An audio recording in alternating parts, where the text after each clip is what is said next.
My goodness, we are coming to the end of our season 2 here at Move Daily Talks. And if you've been an avid listener, I just want to take a moment and say thank you so much. I have had such an amazing time interviewing all of the experts that we've brought to you this year. I've learned so much. And in today's podcast, Kim's joined me back, Kim Hogarth. She's our Move Daily nutrition coach.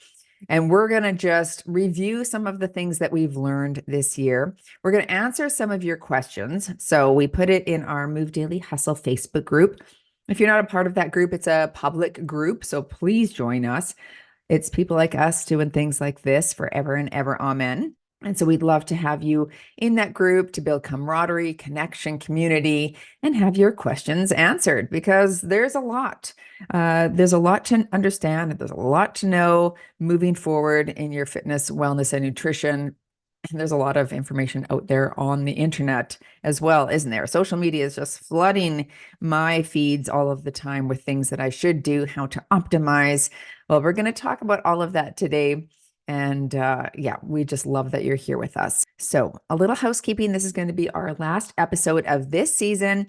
We're taking some time off in the summer. I'll still be recording with special guests because we're going to launch it back again in September. But of course, it doesn't mean you have to stop following us here. We will release clips and highlights of our guests from over this last season, things that we find very relevant, that got a lot of attention, and we want you to listen to. So make sure that you stay followed, and you can subscribe anywhere you stream your podcast or over on our YouTube page.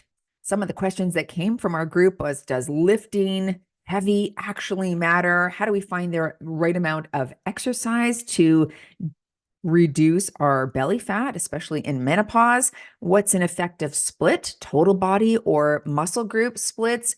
Are probiotics really worth it? How much rest matters in between sets? So we're going to talk about all of that and more. Stay tuned and let's welcome Kim to the podcast. Welcome back. Welcome back. I'm so happy to have our final podcast of this season with you and I. So thanks for joining me. No, you're very welcome. It's great to be here again. I know. Can you believe I was just thinking about we're getting close to 100 episodes of Move Daily Talks. Quite the milestone. It is. It's a lot. And I was just saying that I think I have become so much better informed having experts on and talking about all of the things in fitness, wellness, and nutrition on how to move forward toward better health. And I'm really grateful for the opportunity to learn from such amazing guests that we've had. Yeah, and I think I've also noticed that you've really brought all of that knowledge to the membership as well. The way you talk about what you've learned and the experts you've had on, it's like you're really gathering all that up and being really able to apply it, which is so fantastic for our members. Yeah, absolutely. That's right. I'm like a sieve, right? Like I'm gaining all of the information. I sift out what maybe is not as relevant, and then whatever drippings come out of the sieve is what we feed into the membership. You're right. That's hilarious. And so I think sometimes maybe they're overwhelmed because you're learning so much, right? And I'm like, blah, here's all the stuff that I've learned. And they're like, what do we do? But it's good. And I was just saying too, we have a Move Daily Hustle Facebook group. It's our public group. Of course, we want everyone to join that. So go into your Facebook page and join that group. And we've asked them some questions because there is so much information online. We do have a lot of questions. Is it this or is it that? We've heard from this expert that we should be doing this, and we've heard from that expert we should be doing that. So it can be confusing. And I think we're in a good position because we do work one-to-one with like almost 700 members. So we field a lot of questions. We do a lot of coaching calls, right? We're in the thick of it and we're seeing what works and what doesn't work, aren't we? Yeah, absolutely. And I think we're in such a blessed and fortunate position because we have the direct input from the membership, which is where we really dial in that more personable coaching. And then we also have such a huge community now. You do through Move Daily and through, as you say, Hustle and Instagram and the newsletters and everything. And it keeps us not only at the forefront of the scientific evidence, but also what it matters to our women, what is really coming up with them with their issues, their concerns, their confusion. And I think you're right. One thing I've taken from this year is that actually there is so much out there that Yeah. just dialing back what we know from the evidence and the data works for us is really where we can begin to learn how to support our members and our community. It's so vital to just cut through all the noise and do what actually makes a difference to our health. What do you think that you have shifted in your learning this year after, you consume a lot of stuff too, podcasts, newsletters, Substacks. What have you learned? What's shifting in your perception and thought about something specific? Yeah, I think for me, as I've kind of touched on, really, we're exposed to so much out there, and so much of the claims sound amazing. And even I get drawn in by that sometimes, despite my knowledge and my expertise. I also feel the pull of the quick fix, the solution to all my problems. And I think what I've realized is that actually, in particular, sleep for me has been Mm. quite a big one. I think I overlook that a lot. And I think a lot of our women do overlook the quality of sleep and how much sleep we get. We've become so accustomed to having horrendous sleep that we just think it's normal to be tired. So I think for me, it's kind of really looking at actually what swings the dial for me. Sleep is a big one. I've really tried to focus on that this year. But as I say, just removing some of the things I'd started doing that actually I don't need to do, because the benefit is tiny. You always talk about what's the biggest bang for the buck? What can we do that's going to generate the most benefits for our health? And I've really tried to embrace that this year. Make sure my training is really specific, make sure my nutrition is really dialed into whichever goal I currently have. And that in itself becomes more effective. And I think doing lots of things kind of not great is not as good as doing 3 or 4 things that are really amazing and that we can focus all our energy on. So I feel like that's been a real big learning for me this year. But what about you, Tracy? What have you found you've kind of absorbed and taken on board? I was just thinking, one of the things that we have a summer strong calendar. And one of the reasons why we put it out is because we want women to keep the faucet on. So to your point, like, it's not like we have to keep the faucet full blown all summer long, right? To stay on track. We can keep the faucet like partially on, still go on our vacations, maybe still enjoy some treats like ice cream and whatever else we love. But to keep the faucet on, keep those habits dripping. We don't want to throw the baby out with the bathwater. And yeah, I think to your point again, I think that's exactly what we need to do. We just want to keep it on. We just don't want to stop moving daily. And I think it's interesting because we talk so much, as you know, in the membership about consistency. And I think tweaking what consistency looks like in this summer season is so vital, because, as you say, we don't want to stop doing everything. And likewise, we don't want to ruin our summer experience by trying to do everything. So what does Yeah. that consistency look like? And programs like Summer Strong are so popular because, as you say, they deliver exactly that, a way for our women to be consistent, but actually flex around the vacations, the barbecues, all of this other stuff that's going on, and their schedule is all over the place, but their workouts can be something they can keep going in such a positive way. So it's a great way to run through the summer. I agree. I was thinking about the word optimize. Like this is a word, and I've shared this a little bit through to our members already, but it's a word that even I've used because we want, as women, we want to do our best to move ourselves toward better health. And so this word has come in, and it's really pressured us maybe to do all of the things and be all of the things to all of the people, including to ourselves. And when I interviewed Dr. Ezekiel Emanuel, he's an older gentleman. He wrote the book, Just Eat Your Ice Cream or Eat Your Ice Cream, something like that. And he's just like, I hate the word optimize. And then he went into a spiel about why it's just such a pressured word for all of us. And then I think we can get a bit frantic, can't we? Just trying to do all of the things and maintain all of the things and do it the best. And I come back then again to Ovid's dripping water on the stone hollows it out, not through force, not through optimization, but through consistency and persistence. And so if you're listening to this today and you think, I just need to optimize my workouts, optimize my nutrition, optimize my sleep, optimize everything. Here's your little reminder that you don't need to optimize everything. Just keep the faucet on, keep the drip going, and consistency is more important than giving your all out to a workout or your nutrition in a week period and then not being able to maintain it, right? We want that consistency over time. I think another conversation that is really something that I really want to dig my feet into a little bit more and have more experts on this is the concept of aging, right? And what we look like. Like, oh, this has been something that's in my head and heart a lot. I think of myself having sort of one foot in a camp of still wanting to look my best, be my best, which I think there's nothing wrong with that, but just like my exterior appearance, right? Versus going, who am I doing that for? Like if I lived on a desert island, would I still be looking to, do all of the things with my face, my exterior, my hair, my body, all of, like who's it for? Do you understand this, what I'm saying here, Kim?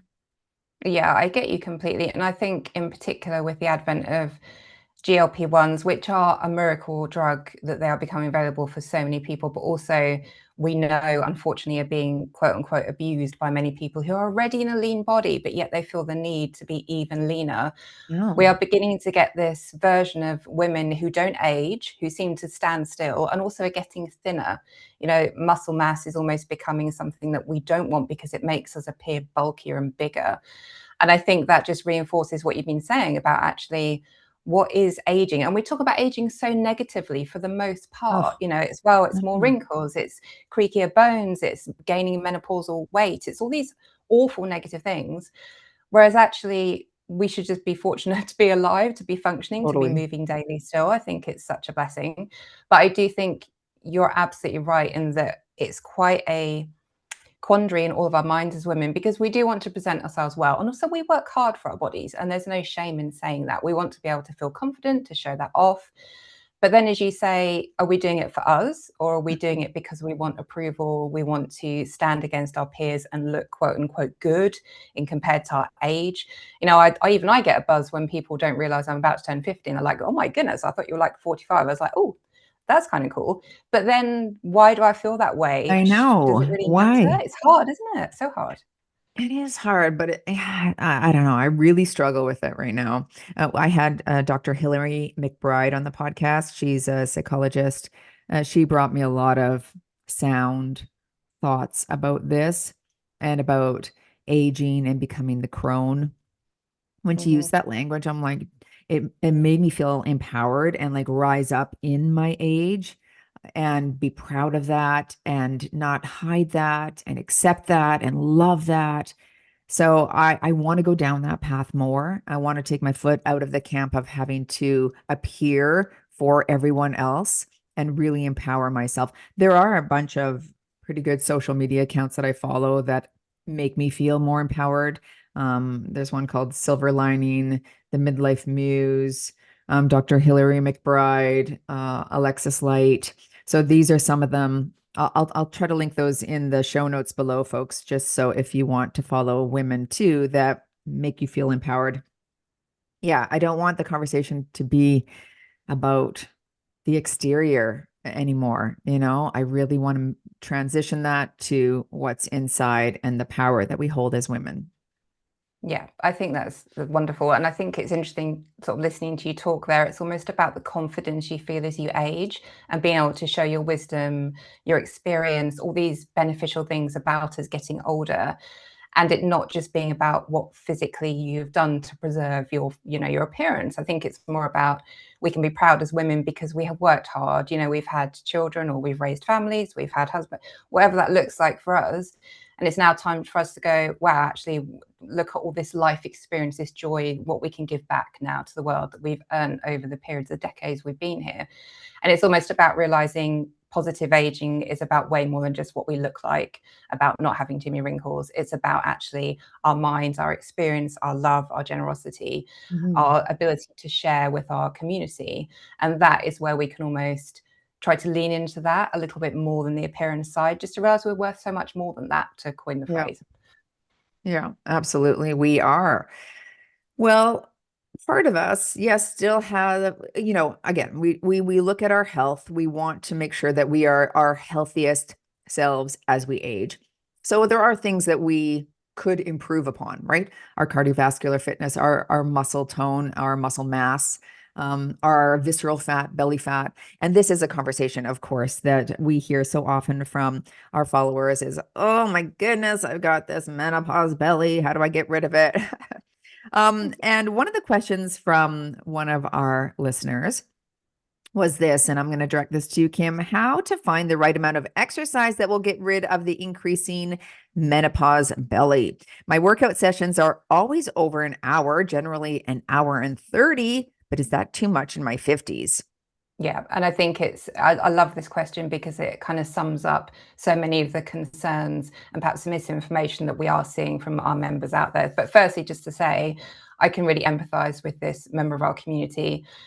So many women feel this, and I think there is such a story here about how what we did before in our earlier decades just ceases to work, and it can be so frustrating, and our bodies are changing in ways we don't have any control over.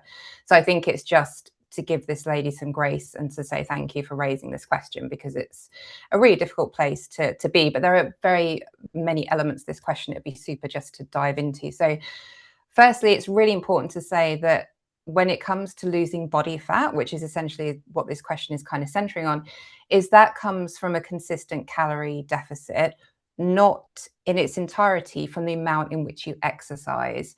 I do caveat that with exercise is important. It absolutely contributes to fat loss. But if we're really going to dial in that specificity, you need to be in a consistent calorie deficit. So I think that's really important if we're talking about body fat at any age. Menopause, it's kind of irrespective. We know that the science shows us that menopause in itself does not encourage us to gain weight from a biological perspective. But the symptoms and the fact that the drop in estrogen means our fat is redistributed often to our belly makes us feel like we're gaining a lot of weight through menopause. But actually, it tends to be the symptoms, the fatigue, the bone soreness, the joints. Perhaps you might have headaches, not sleeping.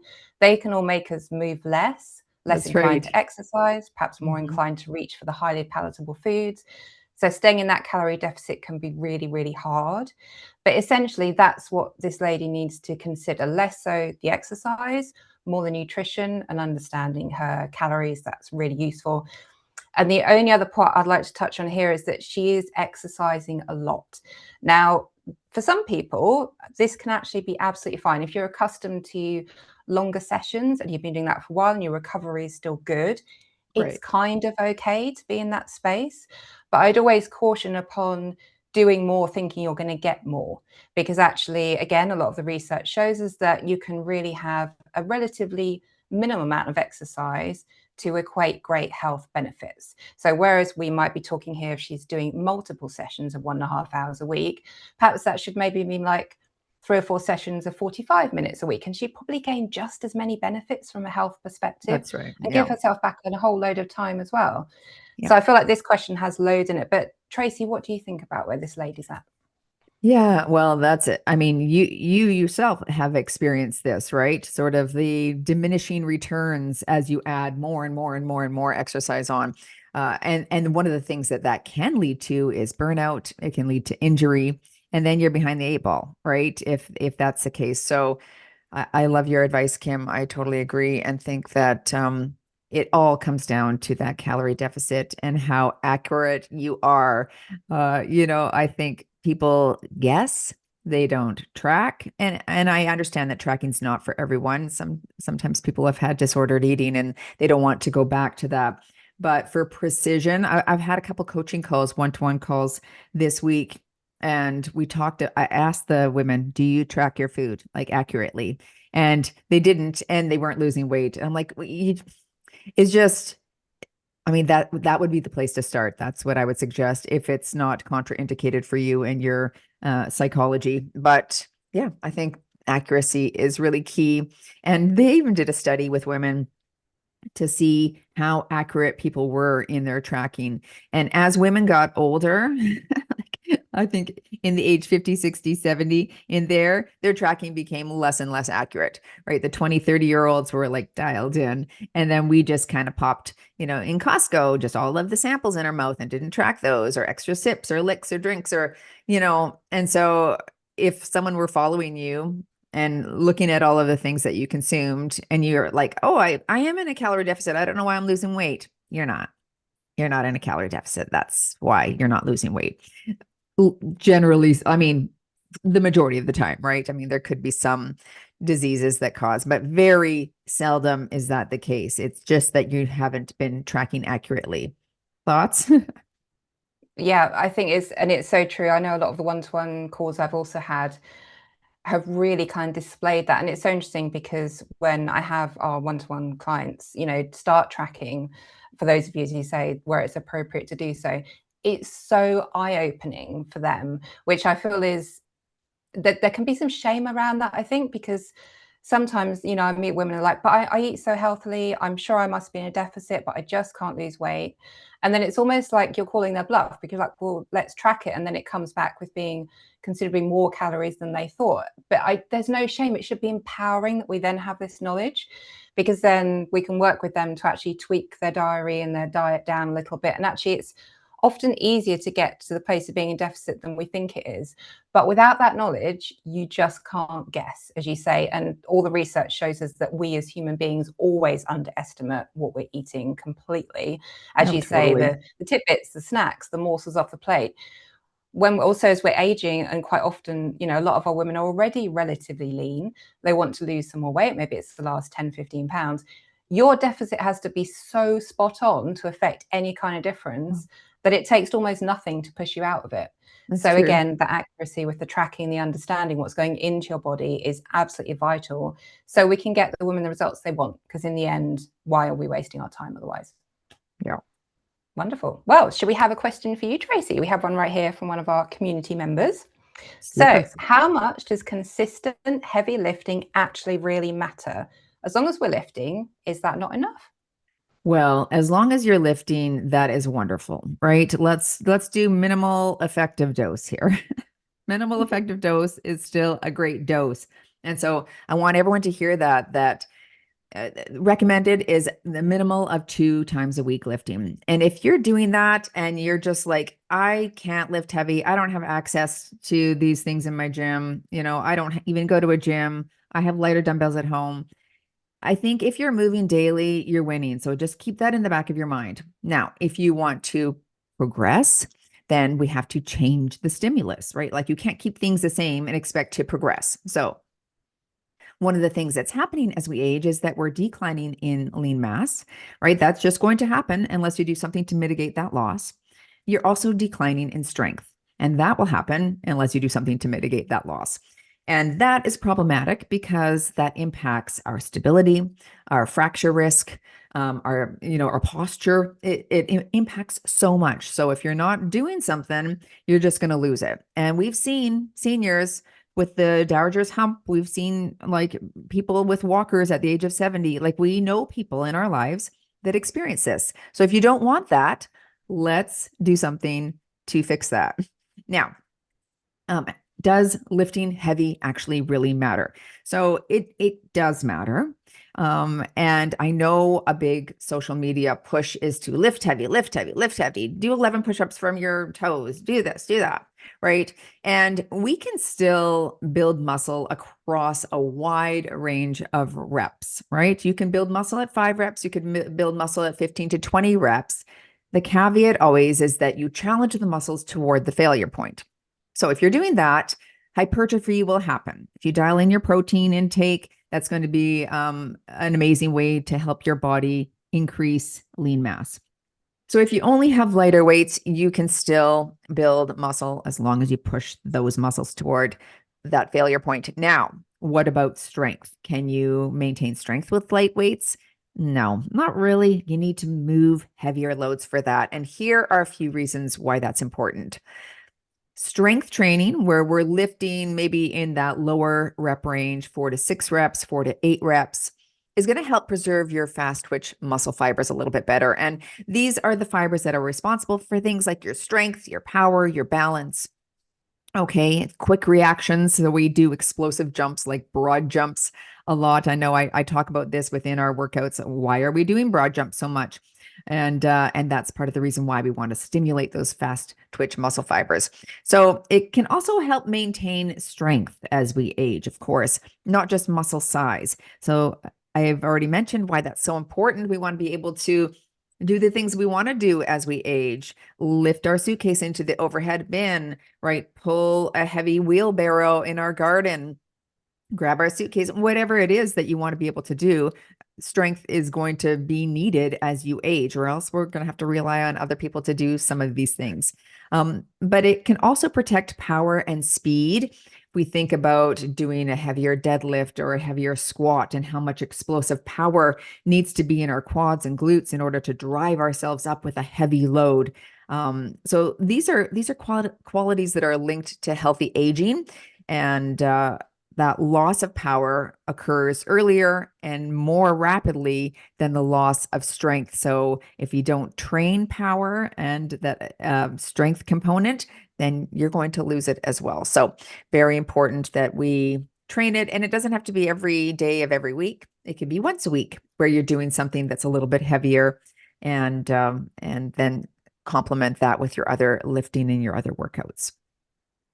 Yeah, and I think the one thing that I really find you kind of mentioned so brilliantly there is that actually when we're doing a workout, we don't necessarily think about putting our luggage in the overhead locker. We don't think about picking up our shopping bags, but actually that's one of the key reasons we do lift heavy and we do train in the way you've described, is because it enables us to live our lives more fully and for longer.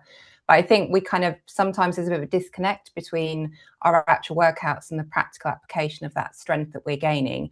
So I think for me in particular, it really helps to remind myself that it's like when we get the food delivery and we have these huge crates full of food. I love just being able to take it from the delivery driver and just like walk it through to the kitchen myself without any issue whatsoever. And it's like that's why I lift. That's one of the reasons I move daily. And I think for our women to kind of make the connection, maybe they don't love heavy lifting, but this is what it's going to give you. And that can be really important to actually help motivate us to do these, to do these things. Well, we've heard that in our hustle group, right? Like Mhm. people like hauling big water jugs over their Yeah. shoulders, or doing garden work and helping build houses and riding horses, or like we hear this all the time, and how proud these women are of their capacity and ability to do these things. So if you want that to be you, just add this kind of training in. And of course, we have thousands of follow along video workouts over on our YouTube channel. So make sure that you check that out as well. Kim, another question from one of our followers was this: are probiotics really worth it? What do you think? Yeah. I think this is a great question because it comes up so often. And really it's not clear for most people if they are, if they aren't. It's a little bit like some of the things like collagen and all the other things that we hear about so much. So I wanted to start with this with actual definition about what a probiotic is, because again we have probiotics, prebiotics, postbiotics, but what is it we're talking about? So I'm just going to briefly read this. So a probiotic is a live microorganism, usually a type of beneficial bacteria or yeast, that can provide a health benefit when consumed in adequate amounts. Probiotics help to support the balance of the gut microbiome, which plays an important role in digestion, immune function, and overall health. So that's what a probiotic is. And it sounds amazing. There's no reason why people wouldn't begin to believe, oh my goodness, we need to get more of these in our diet. But taking them does not necessarily do a specific job every day of the year. So I would never, unless there was some kind of medical circumstance, which of course would be dealt with by our community person's doctor, recommend a probiotic all the time. There are only two occasions really where I would say a probiotic might be of use. And these are occasions whereby your gut microbiome has taken a bit of a bashing, a beating. Actually, it's depleted. We do need to help it restore. And that Mhm. would be if you've taken a course of antibiotics, because we know that unfortunately most antibiotics will destroy the good and the bad bacteria, so to speak. And also if you've been particularly unwell with something like a stomach flu or a norovirus or a bug, again, your stomach bacteria may not be overly healthy or happy, and it can be really super to sort of help replenish them.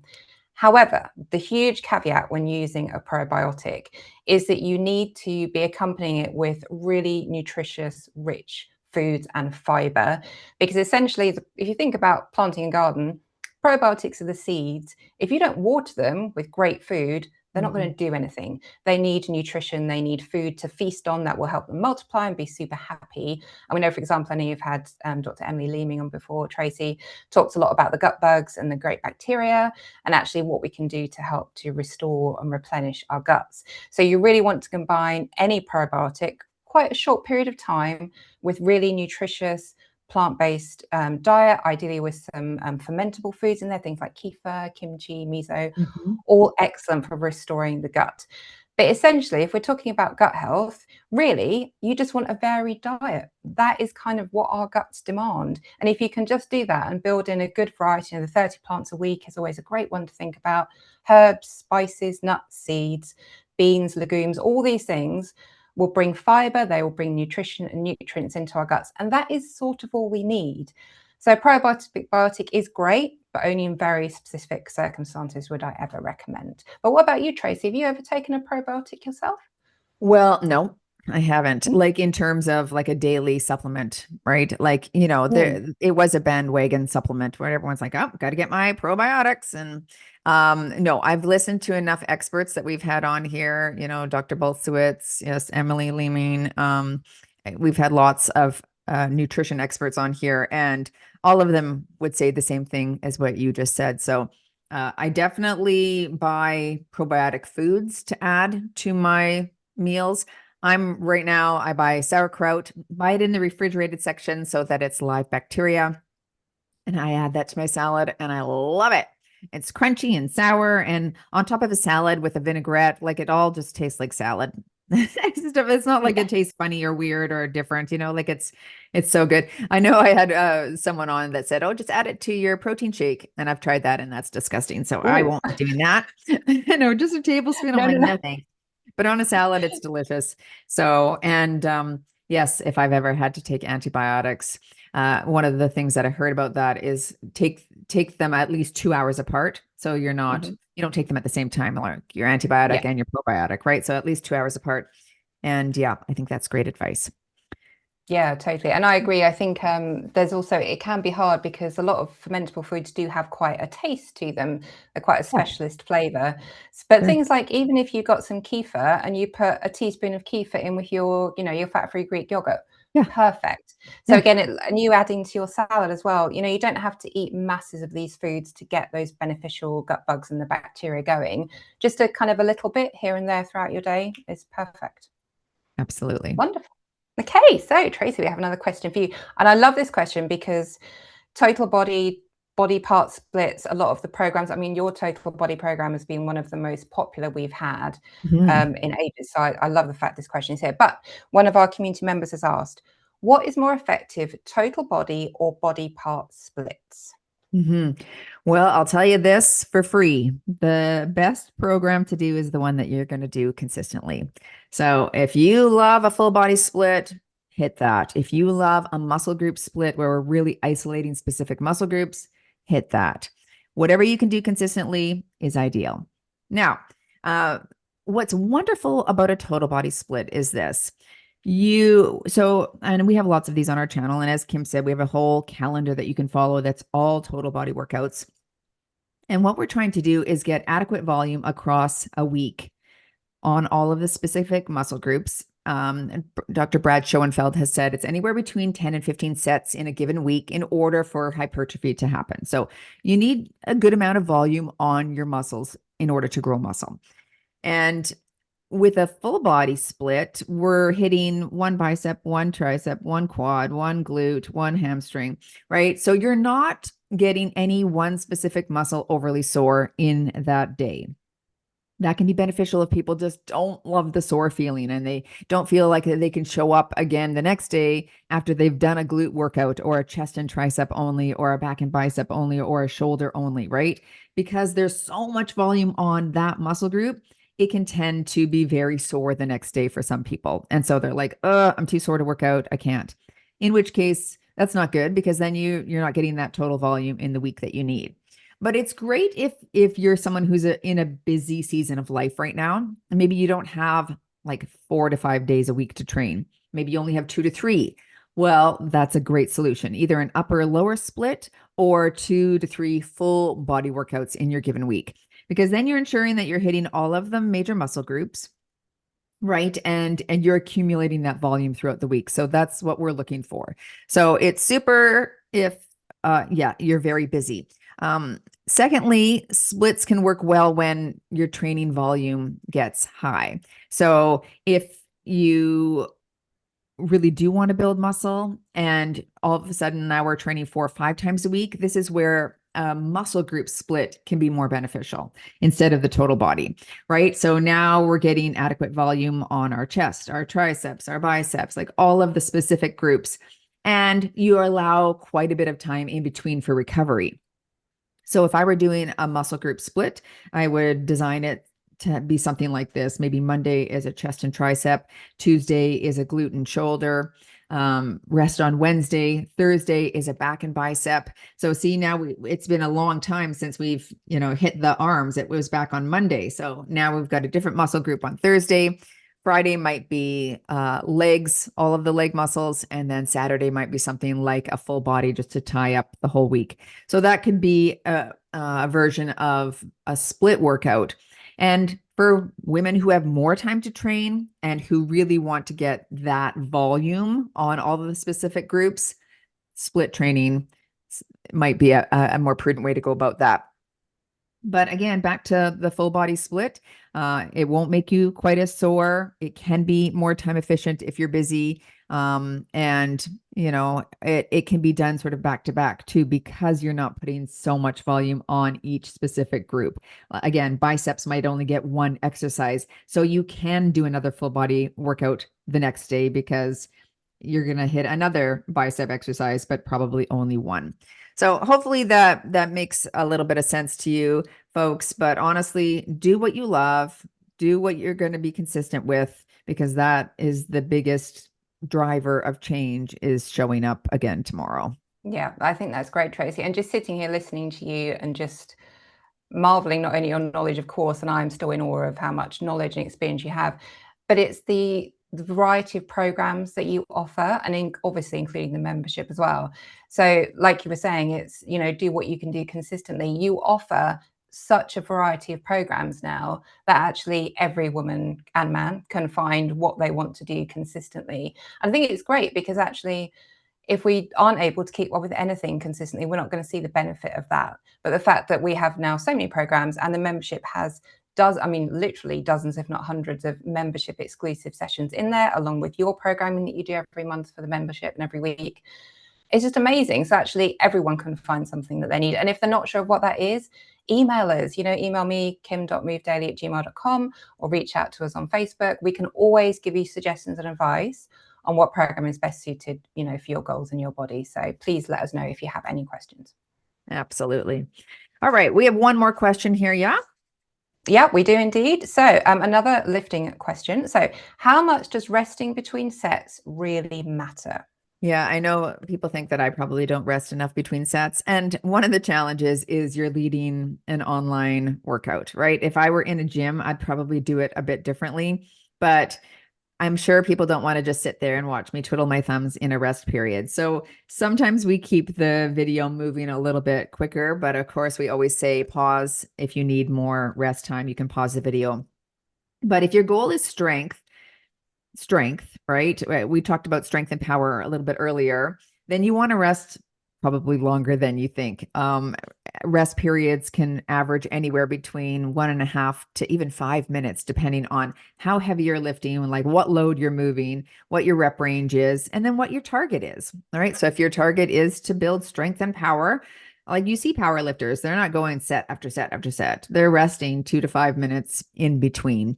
So we don't do a lot of those workouts. I've done a few because I do think it's important to train those aspects. But of course, if you're training on your own, then you already know this, that you probably need adequate rest in between. But for muscle growth, we want to get enough rest to make sure that we're maintaining our performance. And that's what matters the most. So that's going to be a little bit different for everyone, isn't it?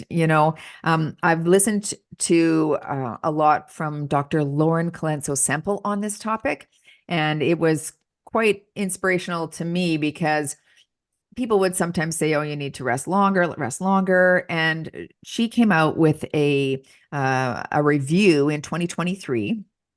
Her and her colleagues summarized this consistent finding across the literature. And I'm just going to read this out. She said that women tend to recover faster between sets, maintain force production better, and experience less fatigue during repeated contractions than men. Research suggests that women often recover more quickly between sets than men and may tolerate slightly shorter rest periods. And some of the proposed reasons for this include greater resilience on our type 1 muscle fibers. Those are the slow twitch fibers. That's different than when we were talking about earlier. The type 2 is for power and explosive strength. So those fibers are a little bit more fatigue resistant, right? So secondly, she said better blood flow during contractions due to lower absolute force production. And then there's a difference in substrate utilization and lower neuromuscular fatigue following resistance training. So yeah, we recover a little bit better. We don't maybe get as fatigued as quickly. But the bottom line really is, can you maintain performance? Right? Can you maintain performance? And so it is a little bit more individualized than, say, okay, if you're lifting and you're going for hypertrophy or increase in muscle size, then you have to rest between 45 and 90 seconds after a set. We do a lot of workouts at Move Daily where we're working in rep range. And so we'll do supersets because that often gives you an opportunity to rest one muscle group while the other is working. So when we do that, you're resting 45 to 60 seconds, that specific muscle group, and then you're going to the next. So that can be a very time efficient way to go about your training, right? Is to hit the supersets. If you're doing a straight set, it can give the benefit there is that you can really challenge your muscle in the weight amount, right? Because you're going to hit the exercise, you're going to rest 45 to 60 seconds, then you're going to hit the exercise again. You have in your mind how heavy that was, how many reps you had left in reserve or left in the tank, and then what weight to choose for the next set. So we do both. You know, in the membership, I do a lot more of the straight sets and the heavy lifting than I do in the public.